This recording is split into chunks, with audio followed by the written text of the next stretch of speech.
আসসালামু আলাইকুম, শুভ সকাল সবাইকে। আজকে আমি একটু হাঁটতে বেরালাম। আজকে আমার শরীর মন দুটাই খারাপ। আসলে মাঝে মাঝে এমন কষ্ট আছে, এমন যন্ত্রণা আছে, এমন আঘাত আছে যে কাউকে বোঝানো যায় না।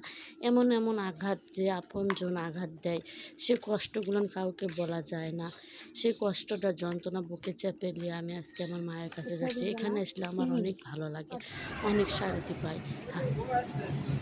জীবনে অনেক মানুষের সাথে মিশলাম, অনেক মানুষের সাথে কথা বললাম, অনেক আপনজন আছে, কিন্তু সবাইকে ভালোবাসে, সবাই স্বার্থ দিয়েই ভালোবাসে, কিন্তু শুধু আমার মা স্বার্থ ছাড়া ভালোবাসে।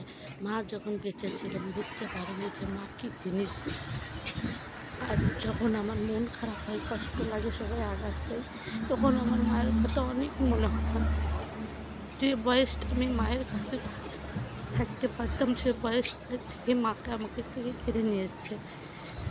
এত অল্প বয়সে আল্লাহ এত কষ্ট দিবে আমি ভাবতেও পারিনি। এত আপনজন আপনজনক কেড়ে নেবে আমি ভাবতেও পারিনি। যার দুনিয়াতে মা নেই তার কেউ নেই। মায়ের মতন ভালোবাসা কোথাও পাওয়া যায় না। স্বামী সন্তান সবাই স্বার্থ ছাড়া কেউ ভালোবাসে না। এই জায়গায় আমার মা শুয়ে আছে, এই জায়গাতে আসলে আমার মার কথা অনেক মনে হয়। ভিতরটা যেন মুচড়ে ভেঙে যায়, আমার কথা বলার ভাষা থাকে না, অনেক কষ্ট হয়। মা ছাড়া পৃথিবীতে কেউ ছিল না, আজ মা নেই, দুনিয়া অন্ধকার।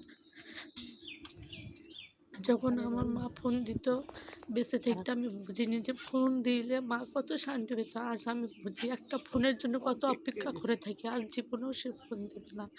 একবারের জন্য তার সাথে কথা বলে মনটা আমার হালকা হয়ে যেত। আমার মায়ের জন্য সবাই দোয়া করবেন, আল্লাহ তাআলা তাকে যেন ভালো রাখে, সুস্থ সবার জন্য দোয়া করবেন। এই জায়গায় সবারই আশা লাগবে।